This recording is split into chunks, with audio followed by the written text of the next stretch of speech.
Conspiracy, one of the darkest words in the language of man. Yet there is hardly a single page of history that doesn't partially reveal the deadly eye of conspiracy at work. It was a conspiracy that directed Brutus against Caesar in the Roman Senate on the Ides of March. It was a conspiracy that plotted the betrayal of West Point by Benedict Arnold during the American Revolution. It was a conspiracy that led John Wilkes Booth to the assassination of President Lincoln on Good Friday, 1865. The past record of man is burdened with accounts of assassinations, secret combines, palace plots, and betrayals in war. The tenet of conspiracy has been a dominant force in all history. But in spite of this clear record, an amazing number of people have begun to scoff at the possibility of conspiracy at work today. They dismiss such an idea merely as a conspiratorial view of history. The purpose of this presentation is to show that the conspiratorial view of history, particularly of recent history, is the correct view. That there is a secret and powerful combine at work today, that it constitutes the unseen government of the United States, and that it properly can be identified as the capitalist conspiracy.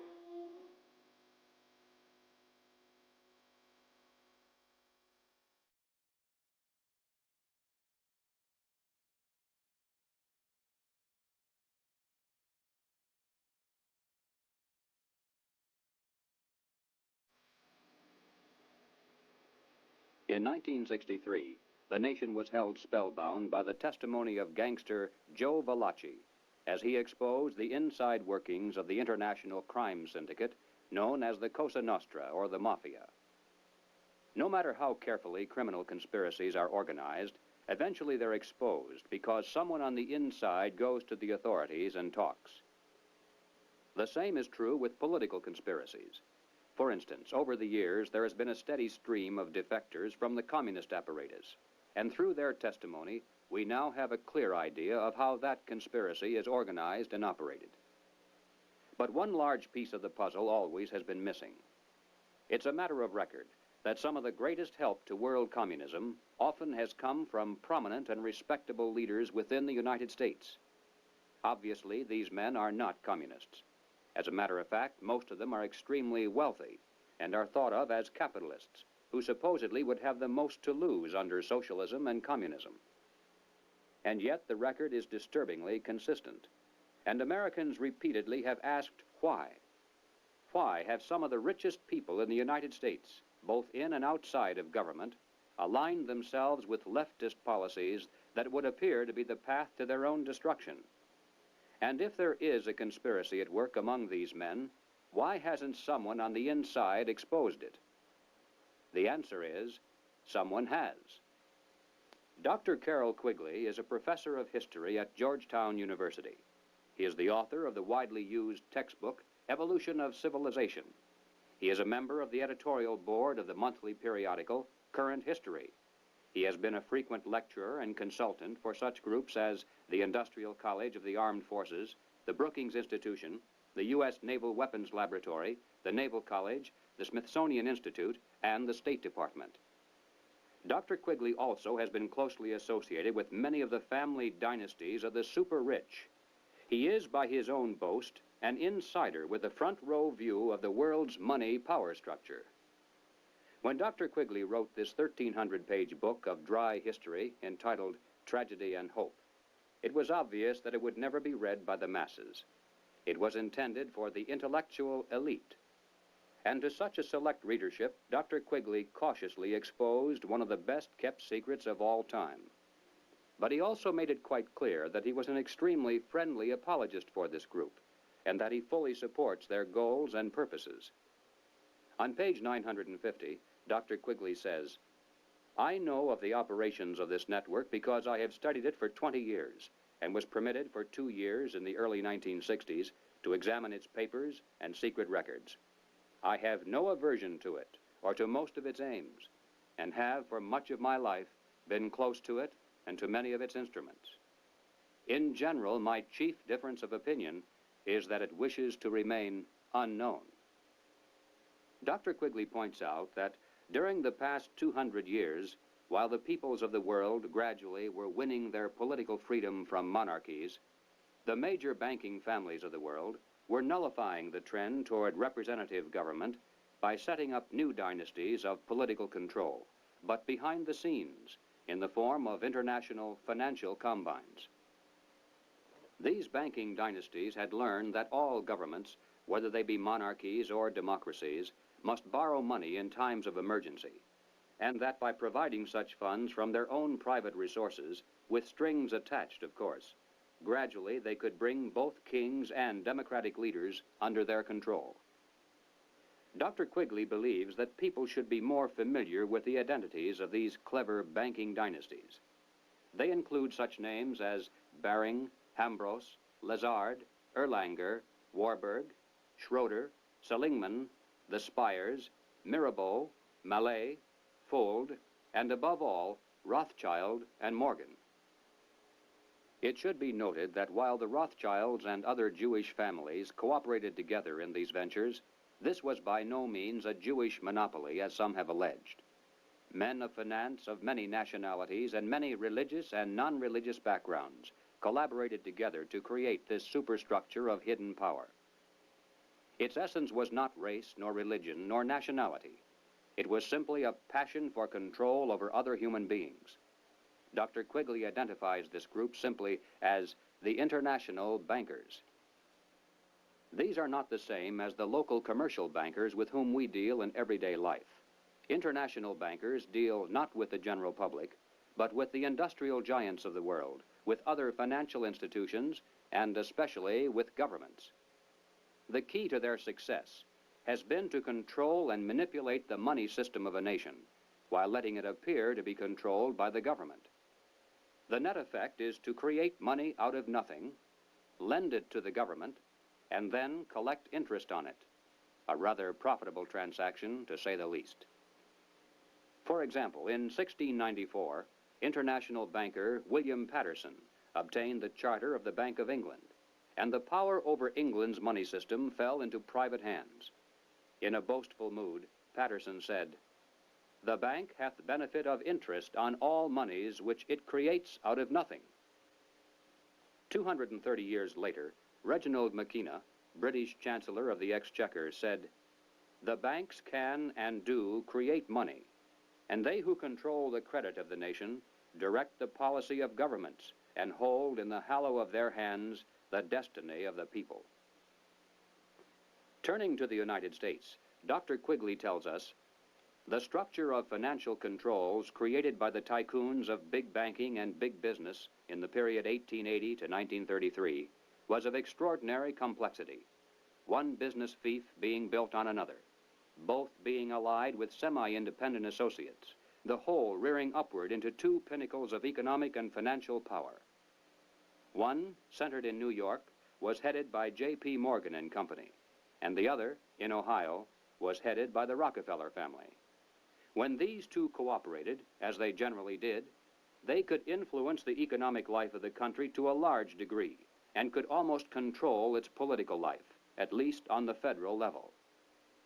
In the United States, it was inevitable that the international banking interests would attempt to establish the same kind of private monopoly over the money system that they had achieved in England, France, Germany, Italy, and Switzerland.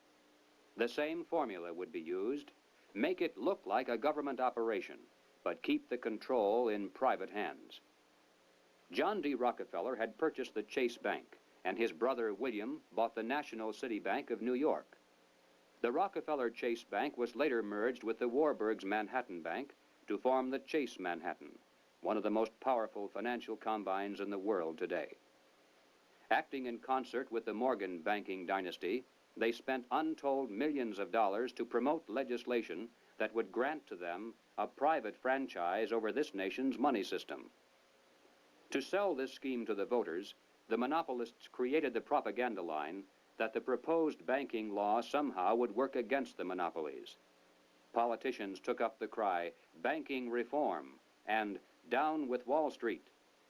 And then, to make it look convincing, the financial tycoons publicly pretended to oppose the measure, all the while financing it behind the scenes. On December 22, 1913, the Federal Reserve Act finally was passed into law.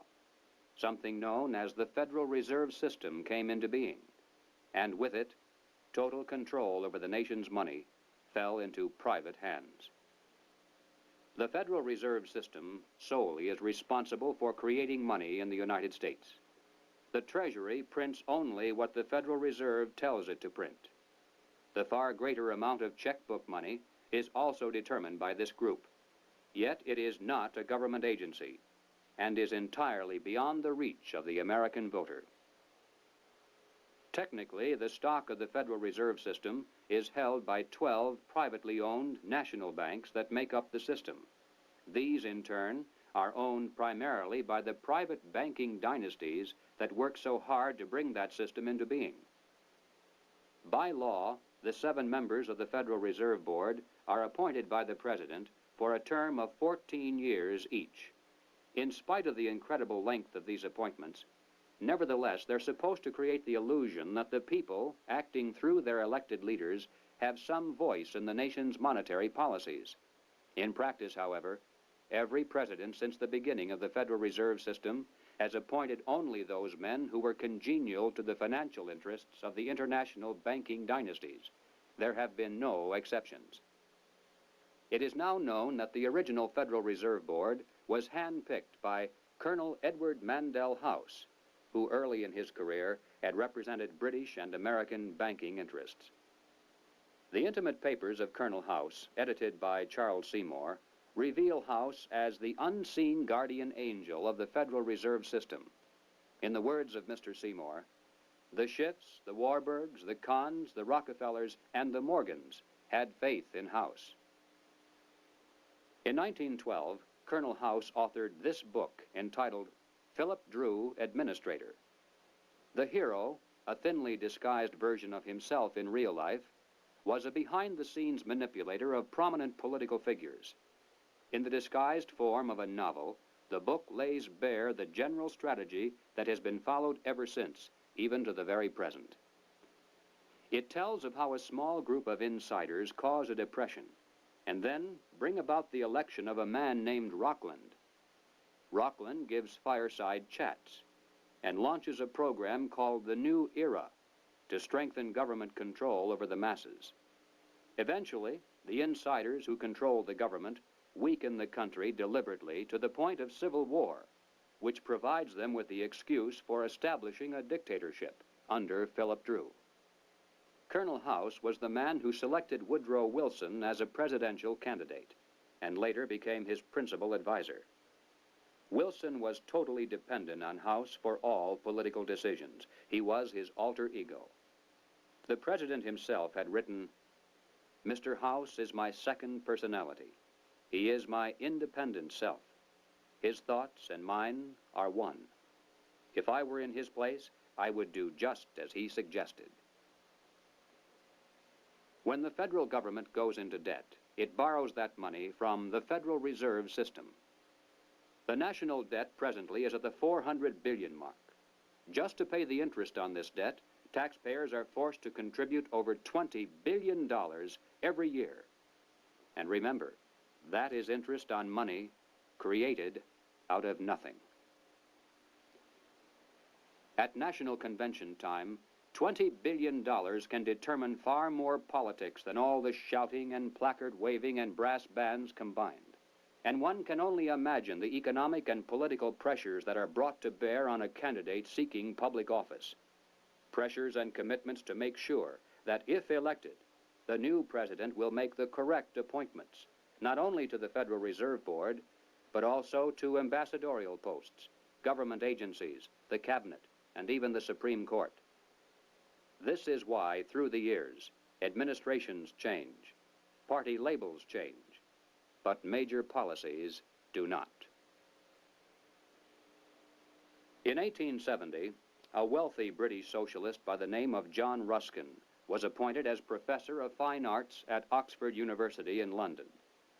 He taught his students that the state must take control of the means of production and organize them for the good of the community as a whole. But he advocated placing control of the state into the hands of a single dictator. He said, "My continual aim has been to show the eternal superiority of some men to others, sometimes even of one man to all others." Dr. Quigley tells us, Ruskin spoke to the Oxford undergraduates as members of the privileged ruling class. He told them that they were the possessors of a magnificent tradition of education, beauty, rule of law, freedom, decency, and self-discipline, but that this tradition could not be saved unless it could be extended to the lower classes in England itself and to the non-English masses throughout the world. Ruskin's message had a sensational impact. His inaugural lecture was copied out in longhand by one undergraduate, Cecil Rhodes, who kept it with him for 30 years. Cecil Rhodes made one of the world's greatest fortunes. With help from international bankers, he was able to establish a virtual monopoly over all the diamonds that came from South Africa, and most of the gold as well. Throughout his entire life, Cecil Rhodes spent most of his vast income to promote the ruling class ideas of John Ruskin. Many people are familiar with the world-famous Rhodes Scholarships, which were established to promote the less controversial aspects of John Ruskin's dream. But very few are familiar with the fact that in 1891, Cecil Rhodes established a secret society to promote the rest of that dream. Dr. Quigley explains, in this secret society, Rhodes was to be leader. Stead, Brett, Lord Esher, and Milner were to form an executive committee. Arthur Lord Balfour, Sir Harry Johnston, Lord Rothschild, Albert Lord Grey, and others were listed as potential members of a circle of initiates, while there was to be an outer circle known as the Association of Helpers, later organized by Milner as the Round Table Organization. Here, then, was the classic pattern of political conspiracies throughout all history. At the center, usually depicted as the all-seeing eye, there is a tiny group in complete control, with one man as the undisputed leader. Next comes a circle of secondary leadership that for the most part is completely unaware of an inner core. They are led to believe that they are the innermost ring. In time, as these conspiracies are built from the center out, they form additional rings of organization. Those in the outer echelons usually are poor idealistic souls with an honest desire to improve the world. They never suspect an inner control for sinister purposes, and only those few who demonstrate a ruthless capacity for higher leadership are ever allowed to see it. After the death of Cecil Rhodes, the inner core of his secret society fell to the hands of Lord Alfred Milner, Governor-General and High Commissioner of South Africa. As director of a number of public banks and corporate precursor of England's Midland Bank, he became one of the greatest political and financial powers in the world. Milner recruited into his secret society a group of young men, chiefly from Oxford and Toynbee Hall. And according to Quigley, through his influence, these men were able to win influential posts in government and international finance, and became the dominant influence in British imperial and foreign affairs up to 1939. Under Milner in South Africa, they were known as Milner's Kindergarten until 1910. In 1909 to 1913, they organized semi-secret groups known as Round Table groups in the chief British dependencies and in the United States. The Round Table group in the United States promptly created an external organization known as the CFR, the Council on Foreign Relations. It is through this organizational ring and then outward, through tax-exempt foundations, universities, and government agencies, that the international capitalist conspiracy has dominated the domestic and foreign policies of the United States for over 50 years. Unless there is any doubt as to who is behind the CFR, Dr. Quigley tells us bluntly, in New York it was known as the Council on Foreign Relations and was a front for J.P. Morgan and Company in association with the very small American Round Table Group. The CFR building is located on the west side of fashionable Park Avenue in New York. Although it definitely is not the center of the conspiracy, and although practically none of its members are aware of an inner control, nevertheless it is semi-secret in its operation. It shuns publicity, and members are sworn not to disclose to the public the proceedings of its conferences and briefings. It has a formal membership of 1,400 elite personalities. In Harper's Magazine of July 1958, there is an article entitled School for Statesmen, written by CFR member Joseph Kraft. Kraft revealed that one of the chief architects for the CFR was none other than Colonel Edward Mandell House. At the time of writing this article, Mr. Kraft boasted that the CFR membership even then included the President, the Secretary of State, the Chairman of the Atomic Energy Commission, the Director of the Central Intelligence Agency, the Board Chairman of 3 of the country's 5 largest industrial corporations, 2 of the 4 richest insurance companies, and 2 of the 3 biggest banks, plus the senior partners of 2 of the 3 leading Wall Street law firms, the publishers of the 2 biggest news magazines and of the country's most influential newspaper, and the presidents of the big 3 in both universities and foundations, as well as a score of other college presidents, a scattering of top scientists and journalists. The CFR, from behind the scenes, has dominated this nation for decades. CFR members include top executives and journalists for the New York Times, the Washington Post, the Chicago Daily News, Harper's, Look, Time, Life, Newsweek, U.S. News and World Report, CBS, NBC, MGM. They include directors of the Ford Foundation, the Rockefeller Foundation, the Carnegie Endowment Fund. They include Presidents Hoover, Eisenhower, Johnson, and Nixon, Secretaries of State Stettinius, Atchison, Dulles, Herter, and Rusk, a fantastic percentage of the President's Cabinet, undersecretaries, the Federal Reserve Board, ambassadors to other countries, Supreme Court justices, and presidential advisors. The average American has never heard of the CFR, yet it is the unseen government of the United States. It's a sobering fact that the hidden power structure of international finance has exerted tremendous influence over public opinion in this country through its virtual control of higher education and major segments of mass communications. The human mind is like a computer. No matter how efficient it may be, its reliability is only as great as the information fed into it. If it is possible to control the input of the human mind, then no matter how intelligent a person may be, it's entirely possible to program what he will think. And yes, it's even possible to program people to laugh at the mere mention of the word conspiracy. Such programming, of course, can work in both directions. While one group has been conditioned not to see any conspiracy at work, another group has been led to believe that communists have been behind practically everything, a position easily made to look ridiculous. These well-intentioned anti-communists have been correct in their charge of conspiracy, but incorrect in knowing who to blame. As far back as 1907, Trotsky was financed by British bankers. By 1917, the major financing for the communist revolution in Russia was coming through Lord Alfred Milner, the leader of that inner core within the roundtable groups and the CFR. In America, Jacob Schiff of Kuhn, Loeb and Company gave $20 million to Trotsky. From Germany, millions more came from Max Warburg.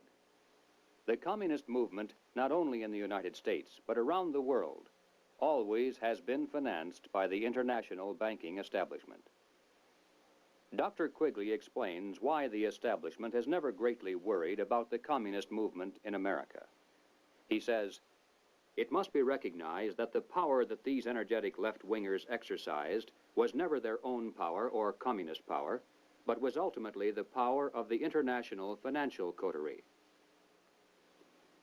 In the 1950s, when the public became aroused over evidence of communist subversion in the federal government, it was a simple expedient to have a promising young congressman from California dramatically expose one communist agent. The establishment press gave it extensive coverage, the public was placated, and the obscure congressman became a national hero almost overnight.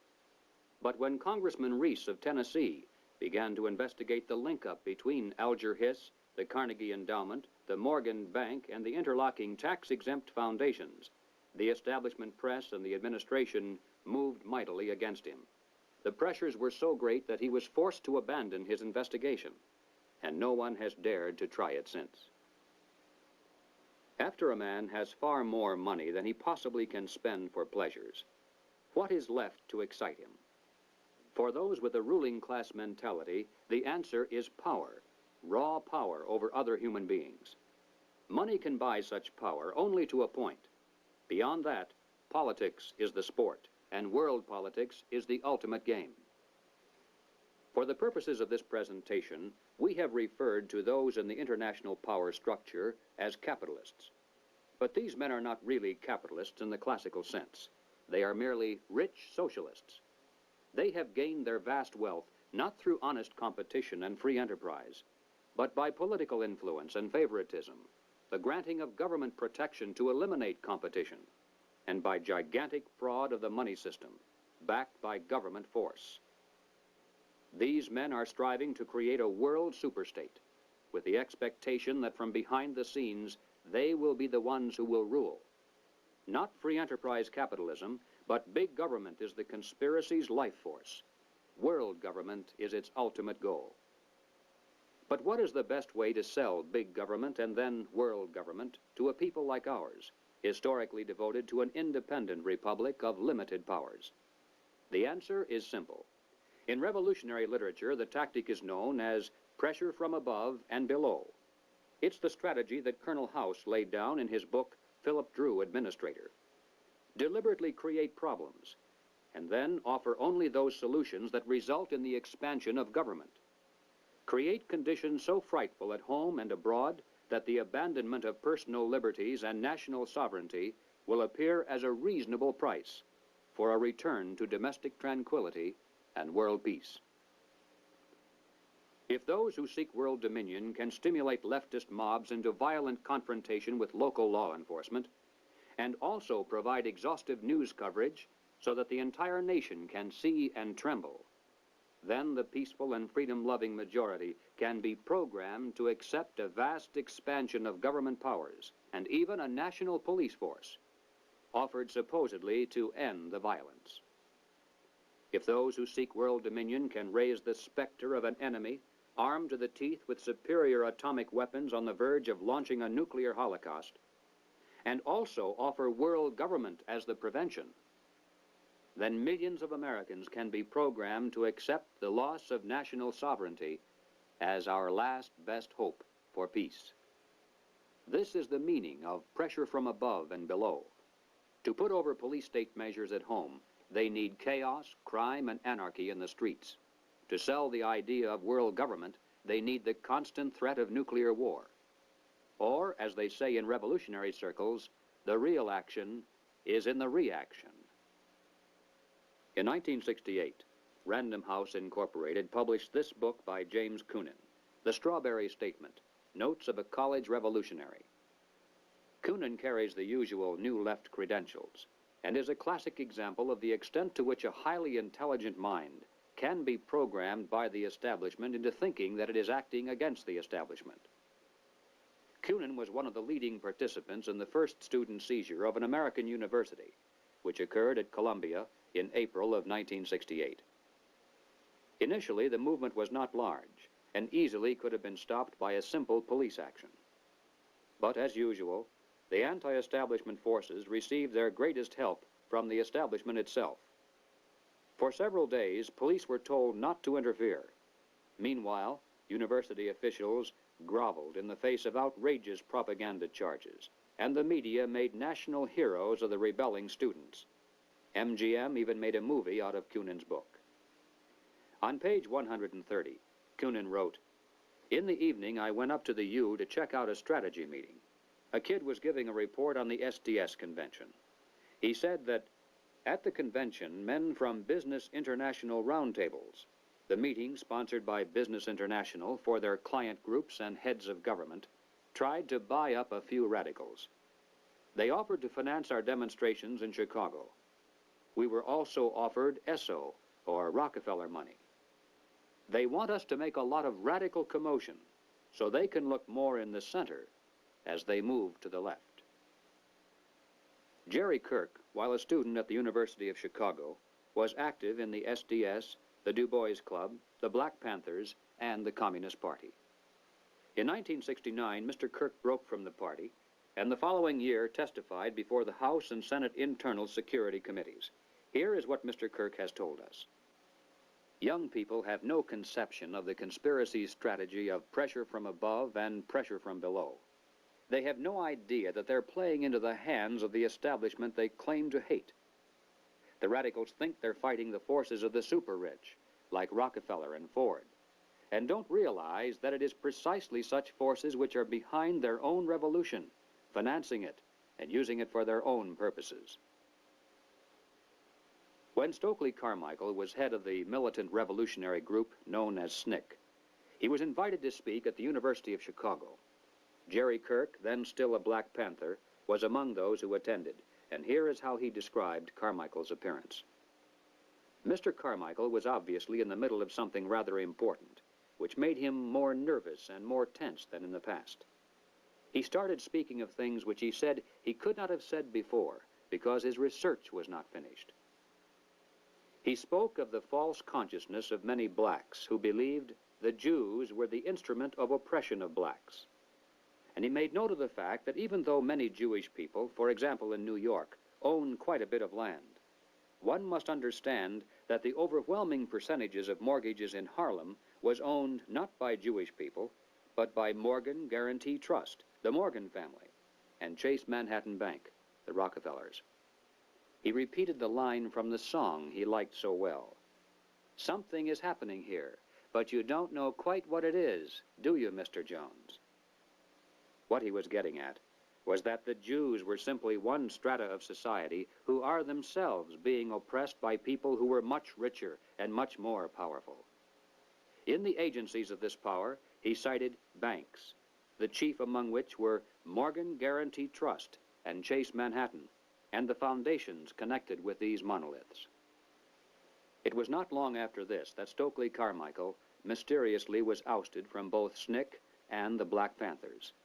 Apparently, he had learned too much. More and more young radicals are beginning to wake up to the fact that their entire lives have been carefully programmed by the very people who are their hate symbols. They're beginning to realize that their so-called anti-establishment outlook actually is the calculated product of the establishment press, the establishment communications media, the establishment entertainment industry, the establishment schools.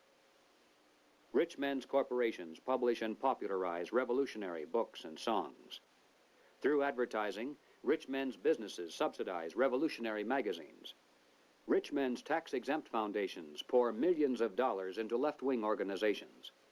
The federal establishment in Washington, through agencies like the OEO, provide weekly paychecks to thousands of hardcore revolutionaries. And so we return again to the basic question, why? Why does the establishment publicly condemn but privately support the anti-establishment movement? Former communist Jerry Kirk answers, "The idea is to create a situation where the people are so frightened of the violence all around them that they will throw their hands up in the air and demand, 'Federal government, do something.' And the only choice open will be martial law. The communists, black militants, and revolutionaries will never succeed in overthrowing the government of the United States. But unless they are stopped, they will scare the American people into accepting socialism from Washington and statist rule by the insiders of the establishment. This is what it is really all about." In Bavaria, the year 1786, acting on a tip from an informer, police raided the home of a prominent attorney named von Zwack. They seized documents and letters revealing that he was a high-ranking member of an extensive conspiracy called the Order of the Illuminati. Over the centuries, forms of the word Illuminati, meaning the enlightened ones, have been used by many secret sects and occult organizations. Most prominent among these were the Alumbrados of Spain, the Gueronnais of France, and the Roshania of Afghanistan. But these were concerned primarily with psychological and spiritual objectives, a proclaimed inner wisdom and mind mastery of the secrets of the universe. The conspiracy exposed in Bavaria was of an entirely different order. The Illuminati was founded on May 1st, 1776, by Adam Weishaupt, a professor at Ingolstadt University.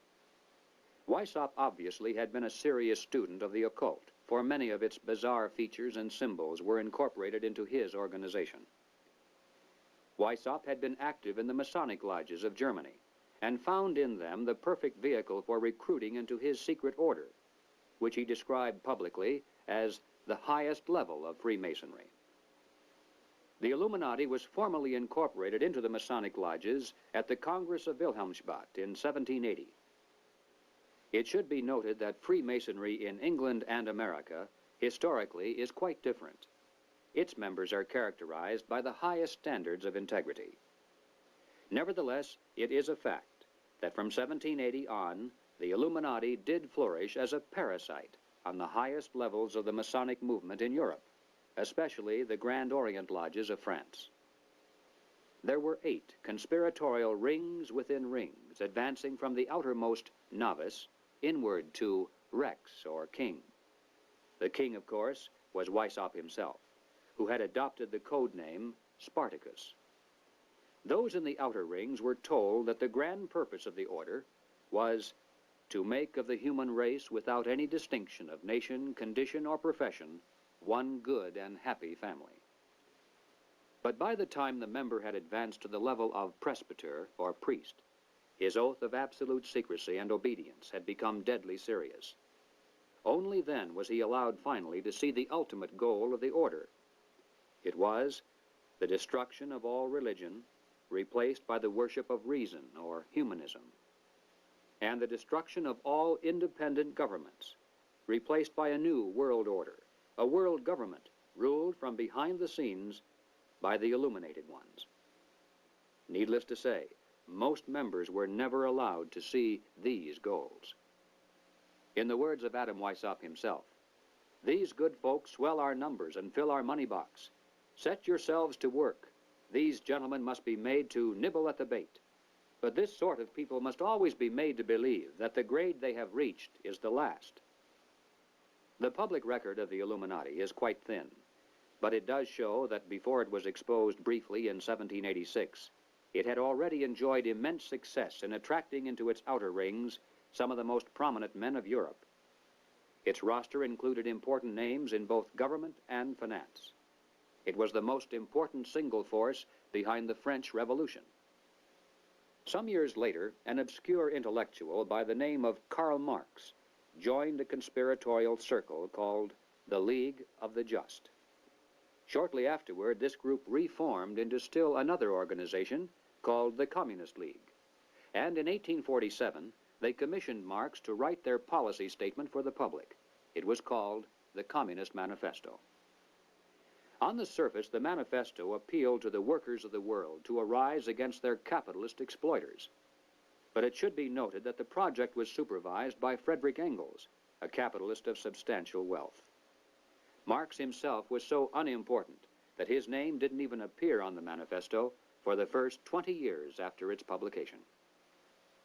In 1920, just 3 years after the Bolsheviks seized Russia, Winston Churchill declared, "From the days of Spartacus Weishaupt to those of Karl Marx, to those of Trotsky, Bela Kun, Rosa Luxemburg, and Emma Goldman, this worldwide conspiracy has been the mainspring of every subversive movement during the 19th century, and now at last has gripped the Russian people by the hair of their heads." Each year, May 1st is celebrated by communists world over as a day of international solidarity. As mentioned previously, the Illuminati also was founded on May 1st. Undoubtedly, this is merely a coincidence. The symbol of the all-seeing eye is closely associated with the Illuminati. Like many other features of this conspiracy, apparently it was taken by Adam Weishaupt from the occult symbolism of ancient history. It appears today among the symbols of the Rosicrucians, the Freemasons, and many others around the world, including the Cao Dai in South Vietnam.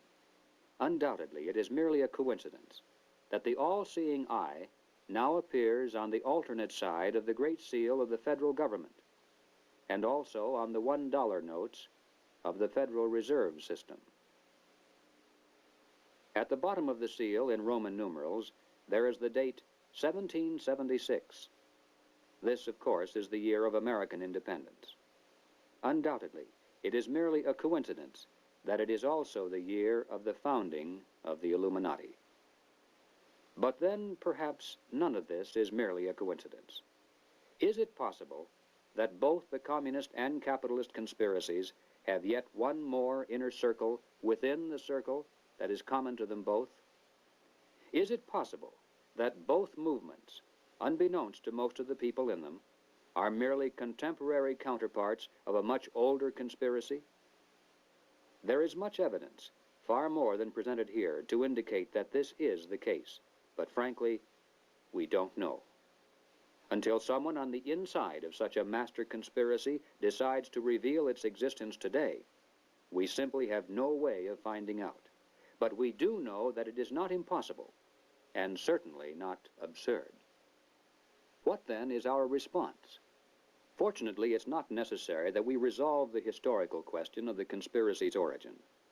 Regardless of whether there is one controlling group, or two cooperating, or three competing, or four, or 10. In practical terms of what can be done about it, our response must be the same. Conspiracy, as it operates at the highest level in the United States today, rests upon two solid foundations and enjoys the protection of shelter. If we could knock out its foundations, it would collapse, and if we could strip away its shelter, it would wither and die. The shelter is secrecy. The foundations are big government and manipulation of money. No conspiracy can stand the light of exposure. No conspiracy can rule the masses without the tool of an extensive government bureaucracy. And certainly no capitalist conspiracy can long survive without control over the nation's money. Expose the conspiracy. Reduce the size of government. Return our money to a standard that cannot be manipulated. This must be our response. In the limited time available, we have attempted to demonstrate that the conspiratorial view of history, particularly of recent history, is the correct view. Let us summarize now 7 major conclusions. 1. There is and has been for some time a conspiracy among some of the richest people in the world. A conspiracy that virtually owns the money systems of the major non-communist nations. This monopoly is protected by the power of the respective governments, and is used to perpetuate the conspiracy's vast wealth by the creation of money out of nothing. 2. In the United States, this monetary fraud is perpetuated through the Federal Reserve System. Although the executive branch theoretically has some control over this system through occasional appointments, in reality, it is the system and those behind it who control the executive branch. 3. The capitalist conspiracy in this country surfaces to public view in the form of the semi-secret Council on Foreign Relations. Its members exercise their control over the nation through government, tax-exempt foundations, centers of education, and the mass communications media. 4. On the surface, the capitalist conspiracy appears to oppose communism. It spends billions of dollars in spectacular military displays of anti-communism all around the world, but never to the extent of seriously harming the enemy, and certainly not to the extent of defeating him. Meanwhile, behind the scenes, the conspiracy always has nourished and aided communism both at home and abroad. It does this not because it is pro-communist, but because it needs the appearance of a formidable foe and the chaos byproduct of a managed conflict to advance its own goal of totalitarian world government. 5. There is much evidence indicating that the capitalist and communist conspiracies both are directed by a single master conspiracy which may have continuity with the Order of the Illuminati, which was founded 200 years ago. But this historical question is not nearly as important as the immediate question of what can be done about it today. 6. As for our response, we must begin to dismantle the conspiracy's machine of big government. We must restore American independence. We must return our schools to local control. We must protect our police forces from federal aid, which is the certain path to a national police force controlled from Washington. We must denounce revenue sharing as a transparent device leading to control over local government. We must raise up men for political office who not only talk about reducing government, but who will do it once they're elected. And that means men who are totally independent of establishment politics. 7. We must reduce the Federal Reserve System to a service function of clearing checks between banks only. Merely turning the system as it stands over to the federal government, as some have suggested, will not solve the problem. The same people would control it either way. The root of the evil is that money is created out of nothing, and the insiders could do that today just as easily directly through government as they do through the Federal Reserve System. The ultimate solution is to prevent anyone, in or out of government, from manipulating the money supply. And the only way to do that is to return our money to the gold and silver standards. 8. We must expose the conspiracy to public view. If somehow every American could be made aware of the facts contained in this presentation, if it were possible to circumvent the establishment's channels of mass communication and carry this message person to person to our friends and neighbors and fellow club members, the conspiracy would collapse like a house of cards. Yes, the hour is late, but it is not too late if we are realistic in our efforts. As Americans, we can still speak out without fear of imprisonment. We can still join together into patriotic groups to multiply our effectiveness. We can still challenge the establishment's candidates.